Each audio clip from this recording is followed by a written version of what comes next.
Hello， 大家好，我是不随着股市只真心分享价值的 Kevin。你们最近都好吗？有没有持续的在学习投资理财呢？你知道吗？在亚洲有非常多的老人，其实他们不是没钱，而是不敢花钱。日本有一位72岁的老翁，他身上呢有510万的台币的存款，但是呢他却为了节省电费而不敢开冷气，导致最后呢中暑过世。那还有一位是中国辽宁的张大娘，她省钱呢不敢看病，拖到癌症末期的时候呢才发现。去世的时候呢，他女儿才惊觉的发现他的存款有上百万的人民币以及一套房子。这个故事告诉我们退休时候呢最大的风险通常不是钱不够用，而是你没有一个明确的退休金的规划，不知道该怎么样的领钱。常常会担心，如果我现在领太多的话呢，我是不是在坐吃山空？所以这期影片我跟大家分享，我们要如何的去安排我们的退休金的规划，让我们的退休金可以持续增值、抗通膨，而且就算是股灾来的，我们的资产呢减少了30%，我们的退休生活费也不会中断，甚至有可能会持续上涨哦。好，那我们先来看台湾人非常喜欢的一个方法，就是靠高股息、高殖利率的股票 ETF 来进行退休金的规划。那我们来看一下0056最近这几年的配息波动率，你可以发现到从2009年到2024年0056它的配息波动率是非常的大。它在过去的时候呢，甚至有几年它的配息是中断的，像是2008年的次级房贷危机，就使得0056它在2010年的时候呢，配息是出现中断的一个状况。那其他时段呢也没有好到哪里去，它每一年的配息波动率呢大概是落在30%到50%之间。也就是说呢，你今年可能拿到了10万块的股息，明年可能就只剩下5万块钱。你希望你退休的生活费它的波动性这么的高吗？那我之前在我频道呢就有帮我爸妈去规划了一个退休金，那这个策略呢可以让我爸妈现在就开始躺平，每年生活费也是可以稳定不中断的持续的领，而且还越来越多。那最近呢我也分享了一个新的策略，这个策略的话呢就是 GK 动态金额提领策略。那这个策略是欧美的一些高净资产人士他们在退休的时候呢非常喜欢使用的一个策略。那这个 GK 动态金额提领策略一经发布，就有非常多的网友表示 Kevin 你为你爸妈规划的一个退休金的金库策略跟这个你分享的 GK 动态金额提领策略哪一个策略比较好呢？可不可以两个策略combine在一起，好像是 GK 动态金额提领策略再去加上金库策略呢？这样能不能让我们生活费更加的稳定？那我因观众的要求，所以呢我马上就进行了一个回测，我将金库部位设置为3年的金库，或者是6年的金库，或者是10年的金库，我来进行回测。我发现到其中一个金库策略的比例，它可以让我们的资产在30年后呢依旧为我们创造超过6000万的价值哦。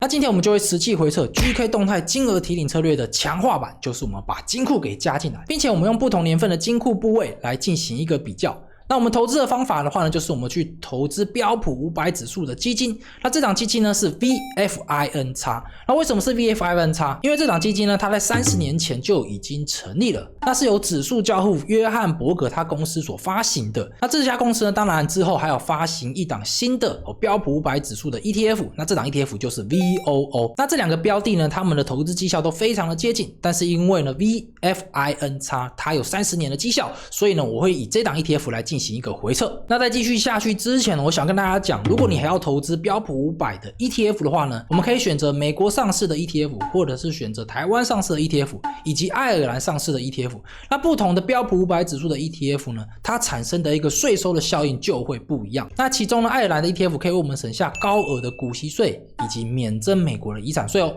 那如果你有兴趣的话呢，你也可以看我上面这期影片，我跟大家分享要如何去购买标普500指数的 ETF 最赚钱哦。那我们设定的回测区间就是从1993年到2022年，总共有30年的时间。那我们设定的初始资产是1000万台币，那我们的初始的年提领率呢是 4%。那为什么是 4% 呢？你可以看我之前的这期影片，我跟大家分享为什么我们会选择 4% 的一个年提领率。那为什么我会选择1993年到2022年的这个区间来进行回测呢？因为这个区间呢，标普500指数基金它的年均报酬率就是 9.5%。也就是说呢，我并没有特别的去挑选那种基金绩效特别好的几年，因为我们大家都知道一个知识，标普500指数它的平均年化报酬率大概就是落在 9% 到 10% 之间哦。那我们这样进行回测，就算我们金库账户当中有比较多的闲置资金，但是长期30年下来，我们这样子提领，我们投资总产出也超过了6000万台币哦。好了，我们先来看一下1993年到2022年 GK 动态金额提领策略。如果你是每年领 4% 的话，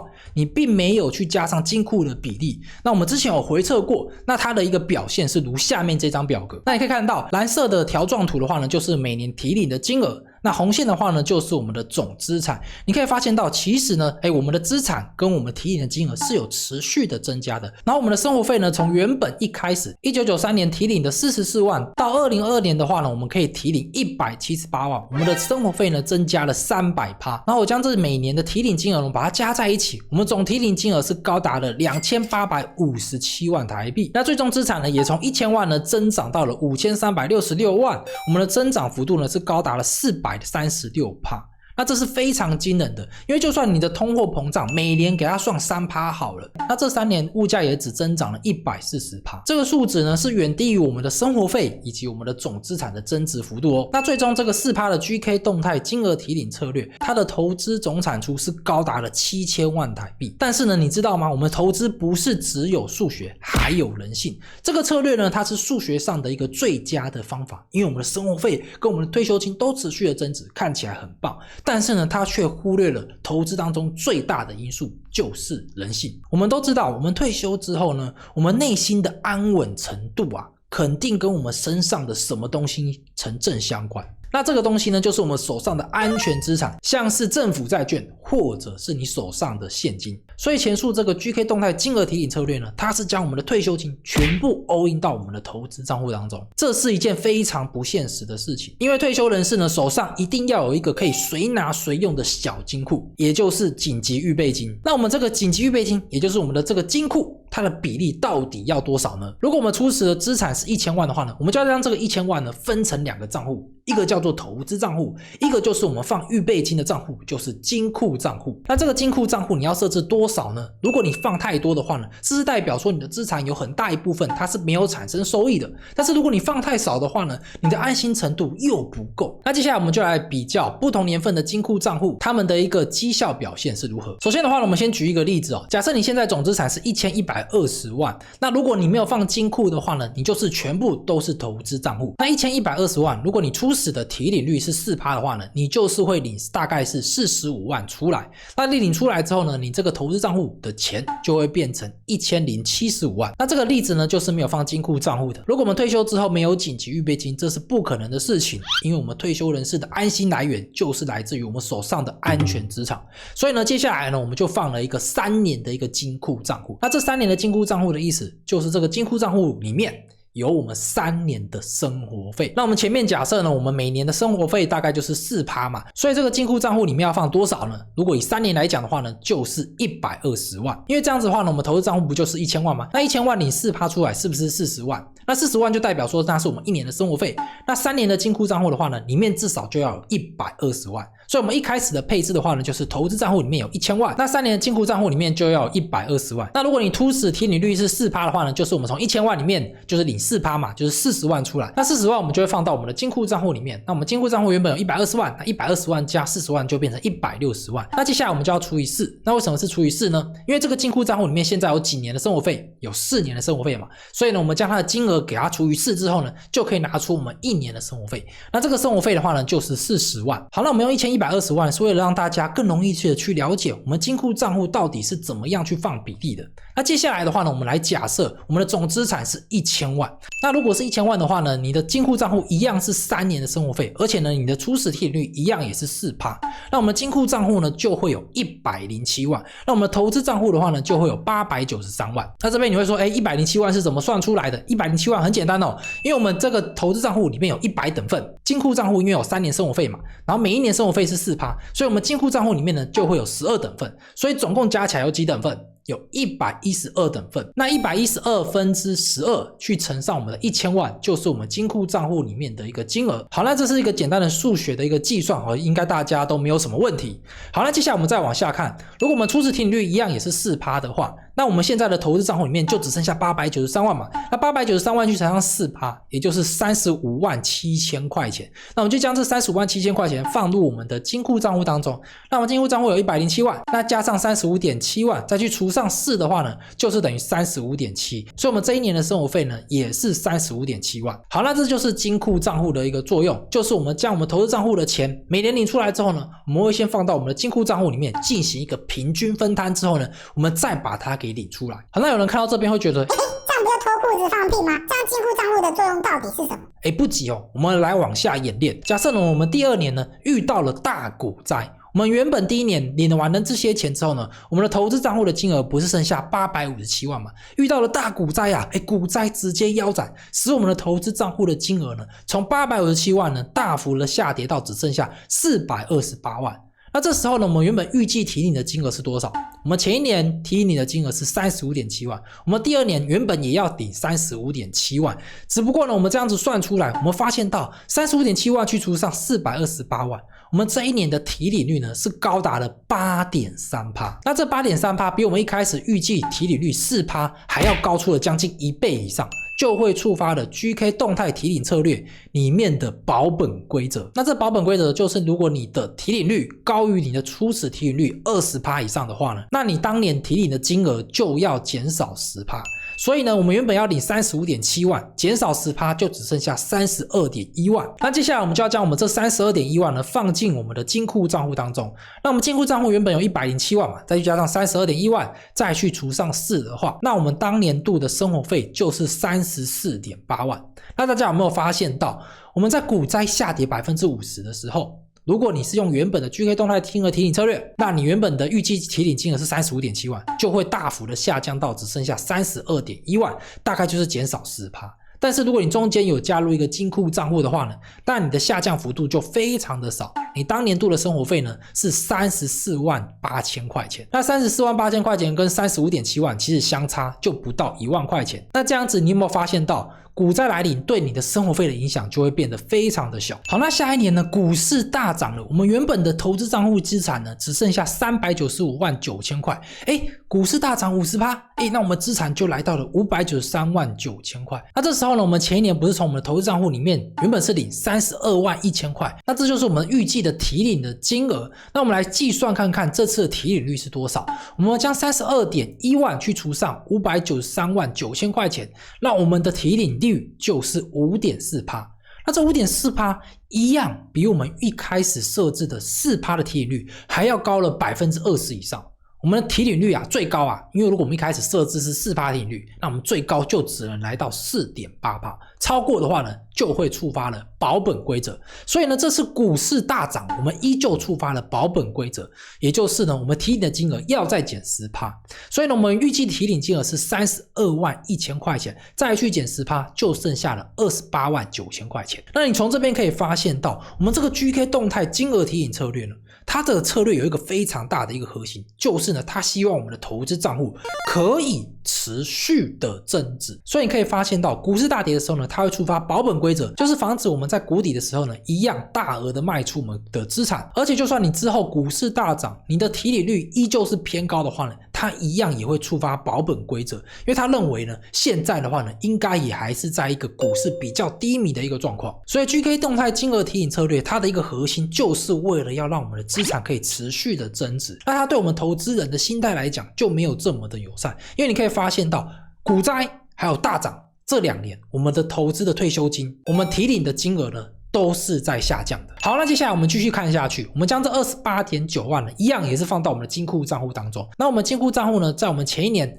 股灾提领之后呢，只剩下 104.3 万。我们将 104.3 万再去加上 28.9 万，再去除上4，就是我们这一年的生活费，也就是33万3千块钱。那我们将这3年领的金额把它给抓出来，你可以发现到，在第1年的时候呢是非常平静的。我们假设它的投资绩效是 0%， 第2年的话呢是马上遇到了大股灾，减少 50%， 那第3年的话呢则是遇到了股市大涨大牛的状况，那我们股市呢就上涨了 50%。 那我们可以发现到，如果你有3年金库的一个策略的话，你的生活费呢在第1年的时候呢是领35万7千块钱，第2年是领34万8千块钱，第3年呢则是领了33万3千块钱。这3年啊，股市啊从大跌又到大涨，的这个状况之下，你的生活费啊，竟然相差不到了1万块钱。但是呢，如果你是用一个没有金库的一个 GK 动态金额提醒策略，你在第一年的时候呢，1000万的 4% 就是你40万。那第二年的话呢，你遇到了股灾，股灾之后呢，我们算过了，它的一个金额呢是领了36万，因为它触发了保本规则，所以呢40万呢就要减 10%， 就是剩下36万。那第三年的时候呢，一样还是触发了保本规则，所以呢36万再减 10%， 剩下了33万。你有没有发现到，虽然你没有金库的一个生活费啊，看起来好像跟你那个有金库的生活费在最后一年的时候呢没有差别，但是呢我们人我们在投资的时候不能只看结果，我们要看中间经历了什么事情。如果你中间都熬不过去你根本就遇不到结果。所以你可以发现到3年的金库策略它在中间的时候呢是非常的平缓，但是呢如果你没有金库的话呢，你直接3年的时间从40万的生活费掉到了只剩下33万。我想请问一下大家，你的心态会不会受到非常大的影响？这种状况就像是你一开始习惯了大鱼大肉，结果呢你忽然间减少了你的花费变成了一般的花费，你只能吃池上便当或者是铁路便当。那这个状况呢，跟相对于另外一个人他从头到尾都吃铁路便当的人来讲，哪一个人他的一个心态的变化会比较大？我相信是前者。那我们在退休投资之后呢，我们最要求的就是心态要平稳，我们要减少这种大涨大跌的波动对我们的一个心态的一个影响。这就像是情侣一样，得到了再失去，肯定会比从来没有得到的人更痛苦好，那我相信这时候你心中一定有一个想法，那我们金库的比例到底要多少呢？你刚刚用3年的看起来波动性就已经下降了非常的多。那如果我将这个金库的比例给提升的话呢，会发生什么样的状况？那我们就马上来进行模拟。那本金的话呢，大家都是1000万，所以如果你是没有金库的比例的话呢，你的投资账户就是1000万满满的。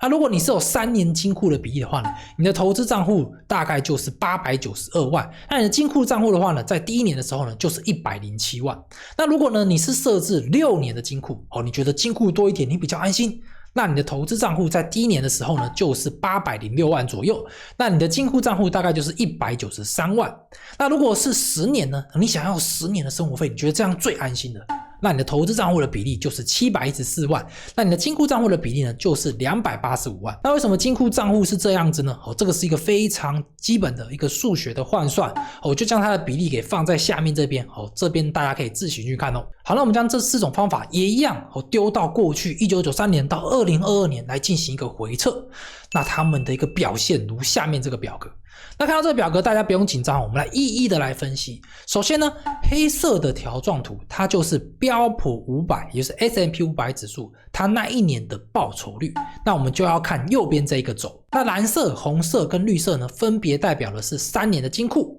6年的金库跟10年的金库它们的一个资产的一个比例。那这个比例都是去对比没有金库的一个状况。那我们直接来进行一个模拟，好像是3年金库的话呢，就代表说3年金库它的总资产是在分子，那分母的话呢就是没有金库的。因为我们都知道，如果你放金库的话呢，它是不是如果你的股市一直上涨的话，你有放3年金库的，你有闲置资金嘛？3年的一个闲置资金，这样子的话呢，你的投资绩效是会比较差。所以说呢，我们来看一下它这样子一个资产比例的一个呈现。那我们从这边可以很明显的发现到，如果你的金库的比例越高的话，好像是你来到10年的金库的话呢，你在1999年的时候呢，你的总资产去相对于完全没有金库的，你的绩效大概就落后了 17% 左右。那如果你是3年金库的话呢，你的绩效大概是落后了 6% 左右。那为什么会发生这种状况呢？因为这几年我从1999年以前大概有6年的时间，它的股市都是一个大涨的状况。那你没有金库的话呢，你的投资账户当然就一直往上涨嘛。你有金库的话呢，你绩效就会比较差，所以呢，你的落后的一个绩效就会变得比较明显。但是你有没有发现到，从2000年到2002年这3年的时间，股市开始大跌。那这时候呢，你的总资产的比例呢，就开始慢慢的回归。好像是3年金库的，它到2002年的时候呢，它的总资产跟没有金库的是完全相同的。那接下来又遇到了股市大涨的一个状况，那它的比例又会开始下降。然后呢，股市又大跌，又马上再回升，在2008年又回升起来。所以你可以发现到，如果你有金库账户的话，你的绩效不一定会100%落后给那种没有金库的，因为如果你遇到连续的股灾的话呢，那你有金库的话呢，你甚至你的绩效会好过于完全没有金库的哦。好，那接下来2009年之后到2022年这几年的时间10几年的时间，就是属于一个股市几乎就是长牛的一个状况，所以它这个资产的比例呢就越拉越大咯。所以我们从这个表格我们可以发现到了几件事情。首先呢，就是1993年到2022年这段时间的回测，我们可以明显的看到金库的比例它对总资产的绩效是会产生影响的。当市场绩效越好的那段时间呢，那你的金库比例越高，那你的绩效当然就会被拖累到。但是金库账户呢，对我们退休投资人来讲却是一个必备的东西，它会大幅的去影响我们投资人的心态。就像是我前面所讲的，一个数学上计算出来的一个投资模型是一个最佳的选择，但是呢，它对我们人来讲却很难执行。跟另外一个数学算出来的一个投资模型，它是一个次佳选择，但是呢，它比较容易去执行。那这两个选择你会怎么样选择呢？我相信如果你是一个退休人士，你心中一定有一个答案。那我们可以看到，以3年金库来讲，总资产在差距最大的时候呢，它也只落后了无金库策略大概是 5% 的总资产，也就是大约落在1998年那段时间。但是呢，如果你有3年金库3年的预备金放在身上，我相信你的安心程度肯定是比那种 all in 完全将钱全部投到投资账户的人来讲还要安心到非常的多。前者他的睡眠品质肯定比后者还要好。晚安，马卡巴卡。所以对我来讲，我会愿意牺牲这 5% 可能的一个总资产的绩效，来换取我退休之后的安心程度。好，那前面是总资产的一个比较，如果你有金库跟你没有金库，在每一年当中呢，它的总资产的一个变化的幅度。那接下来我们来看一下生活费方面。那生活费方面，如果你是没有金库的，你第一年如果绩效是 0% 的话呢，那你年底领的钱当然就是40万嘛，就是 4%。但是如果你有3年金库的话呢，你第一年年底你领的生活费就是35万左右。那如果是6年金库的话呢，就剩下32万左右。那10年金库的话呢，就更少了，只剩下28万左右。所以从这个表格我们可以明显的看到，如果你金库比例越多的话呢，那当然因为你投资账户的金额变少了嘛，那你每年能领到的生活费就会变得比较少哦。好，那接下来我们就来看从1993年到2022年不一样的一个金库比例，它的一个生活费的一个状况。那直线的部分就是完全没有金库的，你可以发现到它的波动性相对来讲是比较高的，但是呢它也是持续上涨的一个状况。那3年金库的话呢就是蓝线的部分，那红线的部分的话就是6年金库，那10年金库的话呢就是绿线的部分。那我们从这个数据当中你可以很明显的看到，随着金库比例的提升呢，每年你可以提领的生活费呢就会有明显的一个下降的一个状况。原因当然也非常的直观嘛，就是我们投资账户的金额变得比较少，所以呢我们能提领的金额当然就会变得比较少。但同时我们也发现了一个关键的一个状况，那就是随着金库年份的一个增长，你可以发现到你整体提领的金额的曲线它就会变得越来越平缓。那这代表说什么？这代表说就算你的市场它的波动性非常的剧烈，大涨大跌大涨大跌，但是呢你的生活费呢依旧可以维持在一个非常安稳的一个区间。像是10年的生活费，你可以发现到10年的生活费，它在过去这30年的过程当中，它的生活费就是非常平稳，慢慢的往上涨。那接下来我们来看他们生活费的波动性，你可以发现到如果你是完全没有金库的，那它的生活费的波动性就非常的明显嘛，要么就是触发了繁荣规则直接加 10%， 要么就是触发了保本规则大跌 10%， 所以呢它的一个生活费的波动性是蛮高的。但是呢如果你有增加了3年的生活费，它的生活费的波动性就下降蛮多的就是蓝线的部分。那10年的生活费的话呢，它的波动性更小它的这30年当中，它的平均波动性大概是 5% 左右。而且我们可以很明显的看到，如果你有3年的金库，你甚至在2008年这种次级房贷危机股市大跌这种状况，我们的 GK 动态金额提领策略，它的一个生活费呢是大幅的下跌。但是呢你有3年金库的话呢，你在那一年你的生活费甚至是上涨的状况好，那我们这样回测下来，接下来我们来看他们总体的绩效表现，一样是无金库、3年金库、6年金库跟10年金库。我们总提领的金额就是这30年当中，我们每一年提领的金额把它相加在一起。没有金库的呢，它的总提领金额是高达了2857万，那有金库的是2254万。那随着金库的增加呢，10年金库的它只剩下了1493万。你有没有发现到它的总提领金额是相差了非常的多？10年金库它的提领金额比那种没有金库的提领金额少了将近1半啊。那最终总资产方面，你没有金库的，当然最终总资产是比较多的，因为你的股市是持续上涨的一个状况，那当然你闲置资金越少，你的表现当然就会越好。所以没有金库的，它的最终总资产是来到了5366万。那有金库的话呢，它就开始持续的减少。那最终的投资的总产出，没有金库的是高达了7224万台币，但是如果你是有3年金库的，就剩下了6400万，大概就少了10%左右。那6年金库的话呢，就是少了20%左右，大概就剩下5826万。那有10年金库的话呢，你就是少了将近30%，你只剩下5100万。所以我们从这边我们可以明显的看到，如果我们的退休投资组合里面有放入了一个金库账户，也就是预备金的话，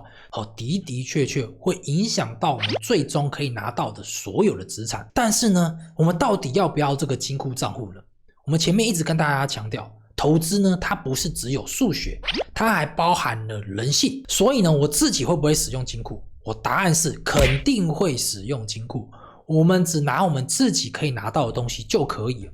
你要想想看哦，如果你是完全没有金库的一个状况，请问你真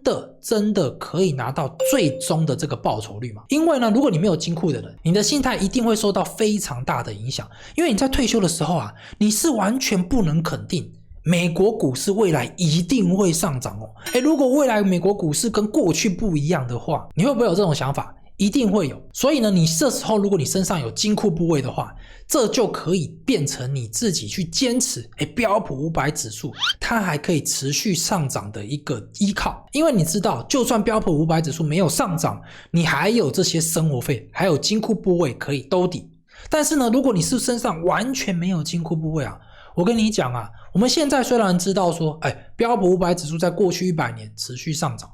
但是呢，这是因为是我们站在现在这个角度，我们才可以说过去呢，标普500指数上涨了 9%。但是呢，如果你是站在现在这个角度来看未来的话呢，你可以肯定标普500指数可以持续上涨吗？就没有这个动力了。所以呢，我们退休投资组合啊，不能只看过去的一个绩效的回测，我们还要去考虑到，如果未来完全是不一样的一个状况的话，那我们到底能不能坚持这个策略？那金库账户就是可以让我们去坚持的一个依靠哦。所以这边呢，就要请大家换位思考一下了。如果你现在70岁，你会希望你要有哪一种策略？ A 理论上可行的一个最佳选择就是完全没有金库账户。那 B 就是理论上的次佳选择，就是你包含了一些金库的一个比例，像是3年的金库。你会做哪一个选择呢？欢迎你在下方留言跟我分享你的看法。好，那如果你除了想要购买标普500指数的 ETF， 也想要购买其他的美股甚至是美股的 ETF 的话，你可以去加入我们的美股券商的交流区，就是 IB 盈透证券的中文交流区。那你可以看我们用户是如何使用 IB 盈透证券来购买一些美股的 ETF， 以及他们是如何去进行节税的。那 IB 盈透证券呢，它在近几年它的公司的规模是持续的激增，它在过去5年它的股票啊是增长了将近450%。它目前公司的市值啊是来到了1113亿美元，相当于是3兆3000亿台币。3兆3000亿台币就是我们台湾的前3大金控股富邦金、国泰金跟中信金3大加起来都没有盈透证券的公司的规模还要大哦。而且盈透证券在今年8月份的时候呢，已经被纳入了标普500指数的一个成分股当中。所以呢，如果你购买了标普500指数的基金，就是我们今天分享的这个基金，那你也等于是持有了 IB 盈透证券的股票哦。好，那如果你想要进行 IB 盈透证券的开户的话呢，你可以看我上面这期影片。那现在开户的话呢，最高可以回馈1000美元的 IBKR， 也就是盈透证券的股票哦。如果你有朋友正在进行一个退休金的规划的话呢，可以将这期影片分享给他，那相信会对他非常的有帮助。好了，我是不随着股市真心分享价值的 Kevin。那以上的这些影片的资料呢，我都会放在下方的资讯栏以及置顶留言当中。如果你有兴趣的话呢，你可以直接下载这些资料来自行参考哦。好，那我们下期影片见，拜拜。金库的话呢，你的绩效大概是落后了 6% 左右。但是呢，因为那为什么会发生这种状况呢？因为你有没有发现到，因为